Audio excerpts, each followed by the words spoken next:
INS Khukri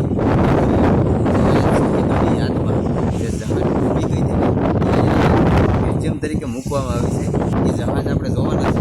બાજુની જગ્યા એક બે મંદિરો છે. એક માતાજીનું મંદિર છે, કનકાઈ માતાજીનું મંદિર દર્શન કરવાના છે. અને INS ખુકરી મેમોરિયલ જોવાના છે. અને વિડીયો લાઈક શેર અને channel subscribe. INS Khukri memorial જે બોટ ડૂબી ગઈ હતી ને એનું અહીંયા મ્યુઝિયમ બનાવવામાં આવ્યું છે. શહેર ઓલા ડુંગરા ઉપર નાનો એવો ડુંગરો છે. એ ડુંગરા ઉપર આપણે જઈએ છીએ. જોકે તમારે કારમાં બેસવું હોય એ કારમાં તો પણ તમે બેસી શકો છો. જો અમે એ કાર રહી છે. બહુ એટલે બહુ સરસ જગ્યા છે. ફૂલ ઝાડ તો જો અહીંયા પણ કાંઈક બહુ સુંદર બનાવવામાં આવ્યું છે. હું બનાવવામાં આવ્યું છે એ તો મને બહુ આઈડિયો નથી, પણ બહુ એટલે બહુ સરસ છે. ને જગ્યા પણ બહુ સુંદર છે. એકદમ દરિયાની કિનારે છે એટલે આ જગ્યા જોવાની આપણને બહુ મજા આવે છે. અહીંથી તમને જોતા જ એવું લાગે કેવું સુંદર બનાવેલું છે. જે નજીક જઈએ એટલે આપણને આનો અનુભવ કાંઈક અલગ થવાનો છે. એટલે વિડીયોમાં છેડ સુધી બનાવી દો, વિડીયો જોજો. કાંઈક આ રીતની નવી જગ્યા ઉપર તમને લઈને આવ્યો છું એટલે વિડીયોમાં છેડ સુધી બને રહેજો અને લાઇક શેર અને સબસ્ક્રાઈબ પણ કરી લેજો. અહીંથી હાલવાનું ઘણું બધું થાય છે, પણ દરિયાની લહેરો તમે ખાલી જુઓ કેવડી કેવડી મોટી ચટ્ટાનો છે. આનો અનુભવ કંઈક અલગ જ છે. જો અટાણે જો કે દરિયો ભરતી છે એટલે પાણી અહીં સુધી છે, બાકી ખાલી થઈ જાય છે. એક સામે એક વસાળે પથ્થર છે એ જો. હાલો હવે આપણે આપણી મંજિલ તરફ આગળ વધીએ. કંઈક અલગ જ મજા છે ભાઈ દીવની. દીવમાં એવી ઘણી બધી જગ્યાઓ છે આવી જોવાલાયક. દીવમાં આવી ઘણી બધી જગ્યાઓ જોવાલાયક છે અને મારા અંદાજ પ્રમાણે તમને બધી આ જગ્યા પસંદ આવતી જ હશે. હજી તો આગળ બહુ સુંદર જોવાનું છે. બહુ એટલે બહુ મસ્તનું બનાવેલું છે. ખાલી તમે જોવો અને અંદાજ લગાવો મારા વિડીયા થ્રુ. અને જો દીવ આવો તો ગંગેશ્વર મહાદેવ છે ને ત્યાંથી અવાય છે. આમથી અવાતું હોય તો ખબર નથી, પણ અમે ગંગેશ્વર મહાદેવથી આવ્યા છીએ. બરાબર. જો અહીંયા હોતી નાને આમતા બીચ જેવું છે. અહીંયા તમે ફરવા જવું હોય તો જઈ શકો છો, નાહવું હોય તો નાહી શકો છો. અને એક રસ્તો અહીંયા છે. અહીંથી જવાનું છે. આ રસ્તે આપણે જવાનું છે ને નાથી કદાચ આવવાનું હોય છે. ઉપર જઈએ પછી ખબર પડે. અહીંયા એક રસ્તામાં આપણને મંદિર હોત જોવા મળશે. હવે તો હાવ દરિયાને કાંઠે આવી જશે. તો મિત્રો કેવું લાગ્યું? આ કેવું બનાવ્યું? જો કાપીને આ ખડ કાપીને કેવું બનાવ્યું છે. આ ડ્રોનમાં શૂટ કર્યું હોય ને તો બહુ એટલે બહુ જોરદાર લાગે. અહીંયા એક મંદિર છે, એ મંદિરના પણ આપણે દર્શન કરીશું. અને આ દરિયો જો કે તમે તો કોઈથી જોયો નહીં હોય દરિયો. કાંઈક આવો દરિયો અને કાંઈક આવી જગ્યા ને બહુ એટલે બહુ સુંદર અનુભવ. પવન નથી કોઈ વાત જ પૂછોમાં, એવો સુંદર પવન આવે છે. અહીંયા કાંઈક આ બેને ખીપા પડે છે. એ શું કામ કર્યા છે એ ખબર નથી. એક બહુ મોટી ચટ્ટાન છે એની માટે આ બનાવ્યું છે. ને એક અહીંયા મંદિર છે. જો એક અહીંયા મંદિર છે. અહીંયા દરિયાની લહેરો બહુ સુંદર આવે છે. અને અહીંયા પણ એક ગુફા છે. અહીંયા ગુફા છે અને ગુફામાં ખોડિયાર માતાજીનું સ્થાનક છે. આ ગુફામાં ખોડિયાર માતાજીનું સ્થાનક છે. તો જરૂર વિઝિટ કરજો આવી જગ્યા ઉપર. હાલો તો હજી મંદિરના દર્શન કરાવું અને પેલી મેમરી કુકરી વર્કશોપ મેમરી છે એ તમને બતાવું.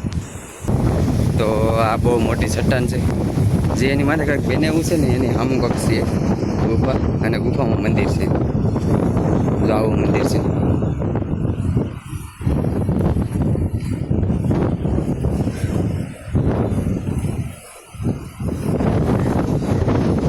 ચટ્ટાનનું જો કેવડી મોટી છે. અહીંયા જે લહેરો આવતી હશે એ કેવી આવતી હશે. હાલો તો ગુફામાં તમને જરાક લઈ જાઉં, કારણ કે ગુફા જોવી બહુ જરૂરી છે. બહુ એટલે બહુ સરસ ગુફા દેખાય છે. ના સુધી પાણી તો આવી જતું હોય છે, કારણ કે જો એ બધું ભીનું છે એટલે પાણી તો આવી જતું હોય છે. અહીંયા મંદિર છે ને અહીંયા કાંઈક માતાજીનું સ્થાનક છે.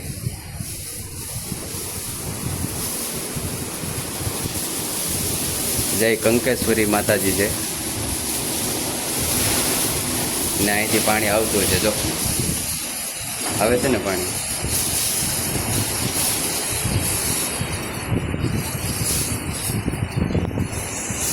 કંકેશ્વરી માતાજીના દર્શન કર્યા ને એ જગ્યા છે આ. અને આજે જે હવે આપણે વિપેર જવાનું છે, બહુ એટલે બહુ સરસ બન્યું છે. હું તો પહેલી વાર જ અહીંયા આવ્યો છું, પણ તમે આવો તો તમે પહેલી વાર ક્યાંક આવજો. હું તો પહેલી વાર જ આવ્યો છું આ જગ્યાએ. અહીંયા દરિયાની લહેરોનો અવાજ બહુ આવે, કારણ કે જે ચટ્ટાનો છે ને એને યારે ટકરાય ને દરિયાની લહેરો, એનો અવાજ બહુ અનોખો આવે છે. વિડીયા થ્રુ તો તમે બહુ એટલો બધો અનુભવ ન કરી શકો, પણ ખરેખર અહીંયા જોવા આવો ને તો તમને અનુભવ થાય કે નહીં બાકી છે દરિયાની લહેરોનો અવાજ. કારણ કે અહીંયા એવડી મોટી ચટ્ટાનો એવડી મોટી છે એટલે.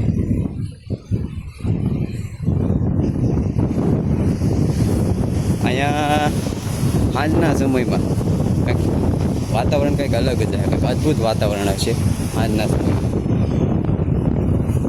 અહીંયા બેસી ને દરિયાને જોવાનું બધું બનાવેલું છે, પગથિયા બનાવેલા છે, લાઇટિંગ ગોઠવેલી છે. આ બધી લાઇટિંગ ગોઠવેલી છે. આ જો પીળી દેખાય ને એ બધી લાઇટિંગ ગોઠવેલી છે કે અહીંયા બેસીને તમે દરિયાનો આનંદ લઈ શકો.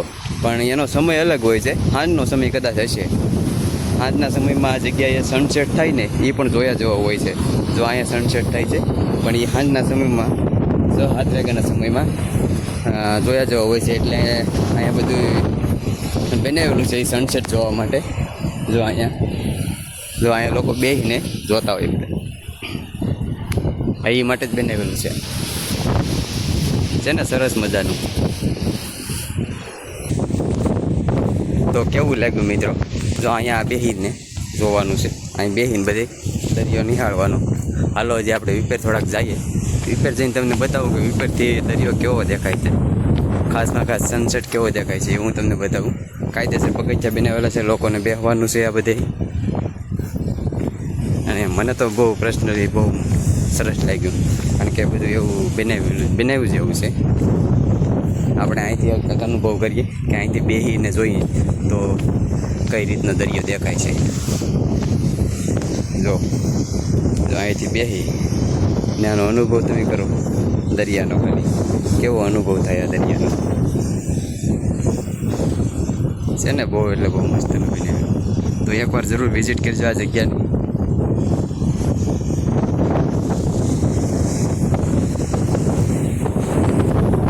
INS પોખરી મેમોરિયલ,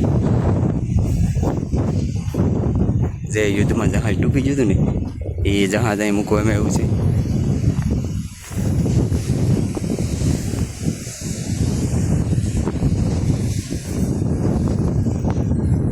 મ્યુઝિયમ તરીકે મૂકવામાં આવ્યું છે. હાલો આપણે થોડા ખાવ નજીક જઈને જોઈએ. તો કાંઈક આ રીતનું છે, કાચમાં બંધ છે. બહારથી તમે જોઈ શકો છો. જે વીર છે એ શહીદ થયા છે એના પણ અહીંયા નામ છે, ખાસમાં લખેલા નામ છે. જે આ ખોખરી વોરશિપ ડૂબી ગઈ હતી, યુદ્ધમાં ડૂબી ગઈ હતી ને ત્યારે જે આમાં શહીદ થયા છે ને એ લોકોના બધાના નામ છે. કાચમાં છે એટલે ઓછું દેખાય છે, થોડુંક કાચમાં લખેલા છે. અહીંયા પણ એક બેસવાની જગ્યા બનાવી છે. ઘણી બધી ફરવા માટે બેસવા માટે આ જગ્યા છે. તો મિત્રો કેવું લાગ્યું પર્સનલી તમે મને કમેન્ટ કરજો. આ જગ્યા તમને કેવી લાગી? કારણ કે આ જગ્યા મેં પહેલી વાર જોઈ છે.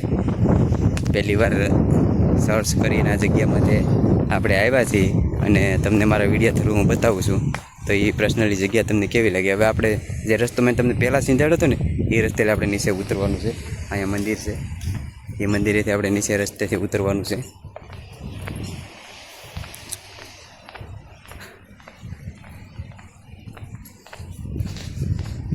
હજી તો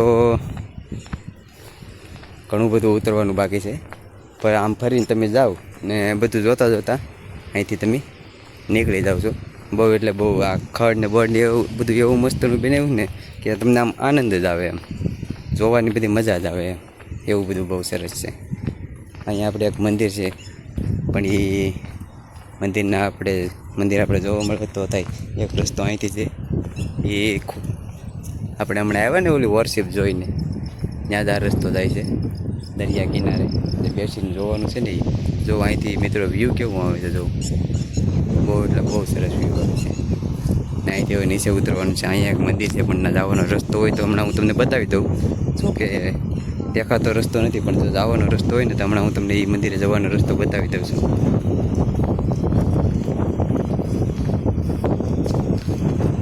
રસ્તો છે અહીંથી જો અહીંથી મંદિરે જવાનું છે અંદર ભોયરામાં હશે હાલો આપણે તમને બતાવી દઈએ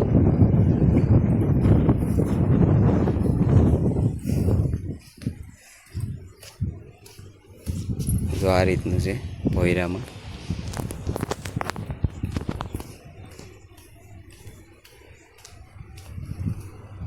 ખોડિયાર માતાજીનું સ્થાનક છે મિત્રો